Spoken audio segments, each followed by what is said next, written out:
Hey guys, I'm back again with another episode of this game. Without further ado, let's go. Also, side note, I'm sick, so you're gonna have to deal with that for this video. But that only makes her hide her face deeper in her book. Sorry. Yeah, what the fuck even happened last time? Sorry, I was just spacing out. Okay. I mutter this, sensing I made her uncomfortable. Oh, it's fine. If I was focused, then I probably wouldn't have noticed in the first place. But I'm just rereading a bit of this, so... That's the book you gave me, right?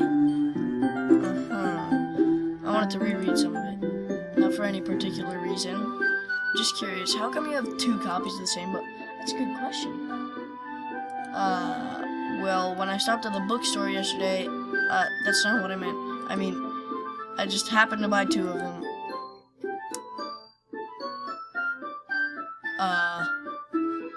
Okay. Something fairly obvious here that Yuri isn't telling me, but I decided to let it go. I'll definitely start reading it soon. I'm glad to hear. Once it starts to pick up, you might have a hard time putting it down. Oh, like the pace. It's a very engaging and relatable story. Is that so? What's it about anyway? Well, Yuri closes the book and scans her eyes over the back. The book is titled Portrait of Markov. There's an ominous-looking eye symbol on the front cover. Alright, Illuminati. I just wanted to make sure I don't accidentally give anything away. Basically, it's about this girl in high school who moves in with her long-lost younger sister, but as soon as she does so, her life gets really strange. She is targeted by these people who escaped from a human experiment prison. And while her life is in danger, she needs to desperately choose who to trust. No matter what she does, she ends up destroying most of her relationships and her life starts to fall apart. That's kinda dark, isn't it? Yuri made it sound like it was gonna be a nice story, so that dark turn came from nowhere. Haha, Yuri gently giggles all of a sudden. You're not a fan of that sort of thing, Bunja? No comment.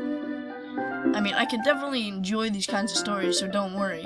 I hope so. Yeah, I totally forgot that she's into those things? What the fuck? She's so shy and reclusive on the outside. What the fuck does that mean? But her mind seems to be completely different. It's just that those kinds of stories, they challenge you to look at life from a strange new perspective. When horrible things happen, not just because someone wants to be evil, but because they have their own goals or their own philosophy that they believe, okay, hold on. And then suddenly, when you thought you related to the protagonist, they're made out to be the naive one for letting their one-sided morals interfere with the villain's plans. I'm rambling, aren't I? Not again. I'm sorry. Hey, wait, no. I haven't lost interest or anything. Well, I guess it's alright then.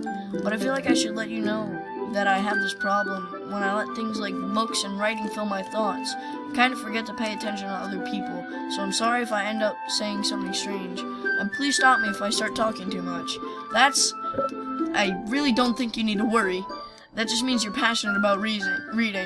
The least I can do is listen. The least I can do is read.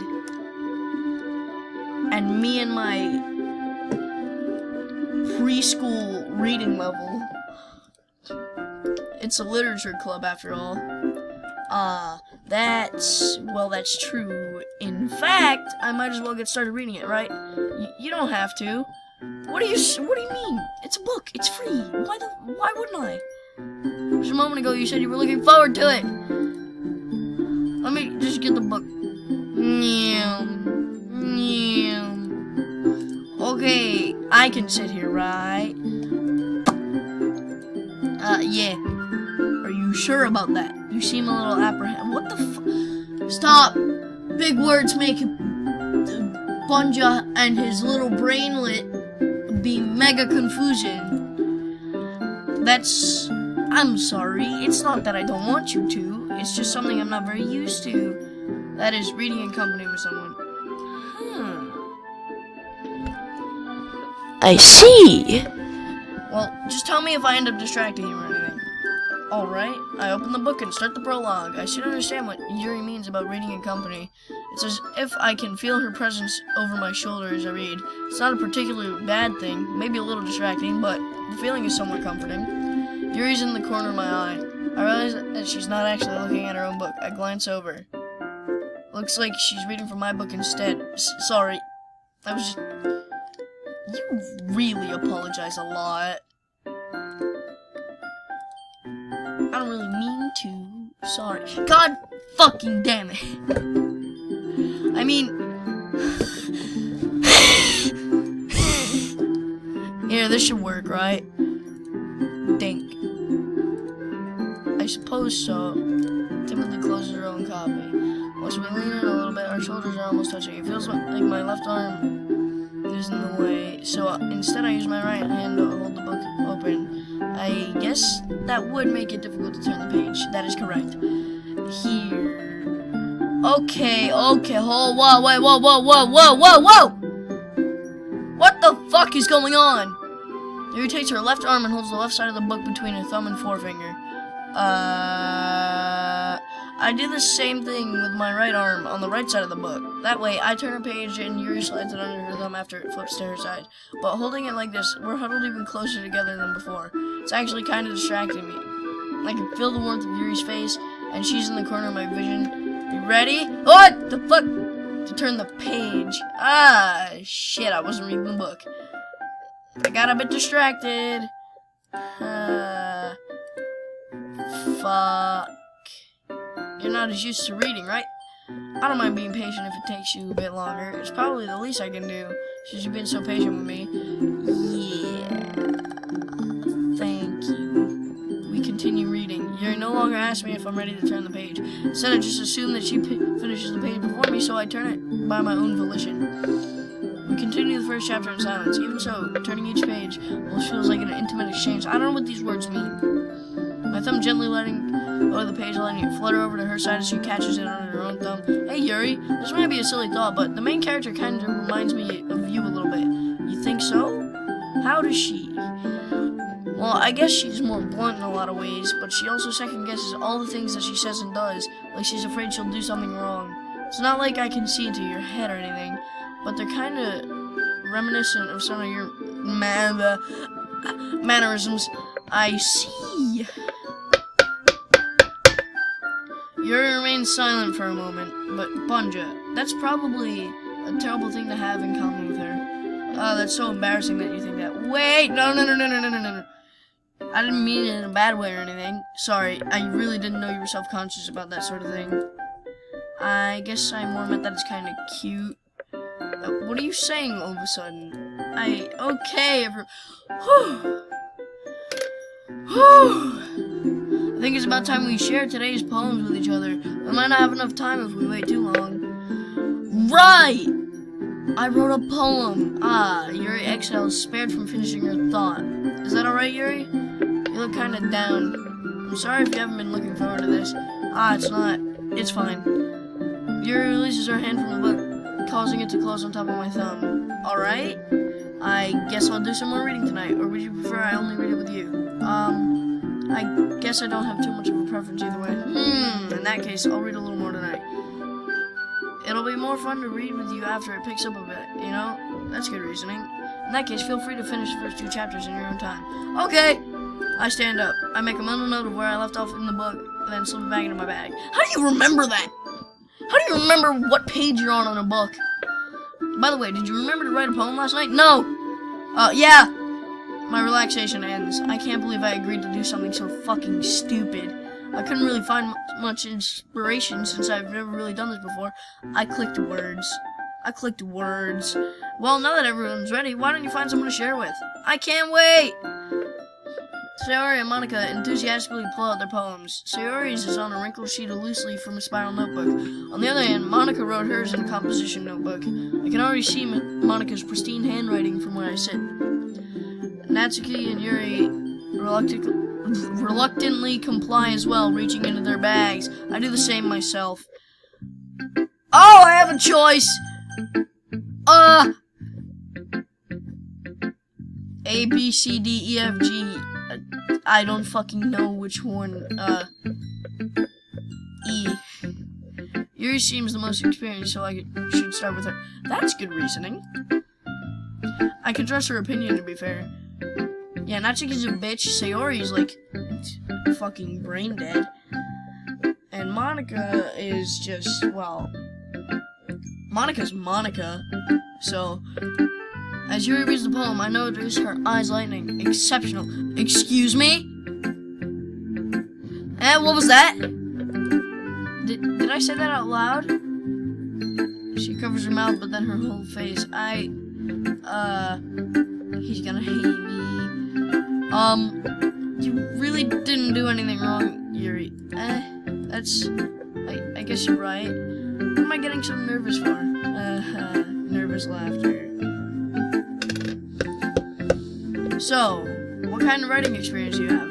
Your use of imagery and metaphors indicates you've written a lot of poetry before. What? Okay. This is actually my first time, really. What?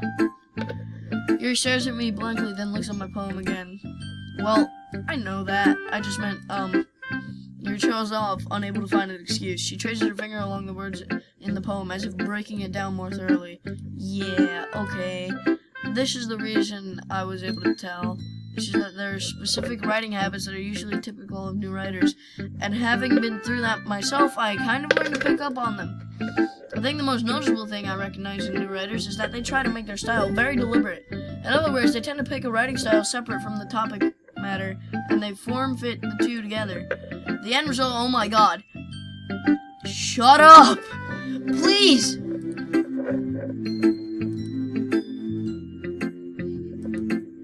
Not just finding them and building them, but getting them to work together is probably the most challenging part. I just got my voice back. Stop!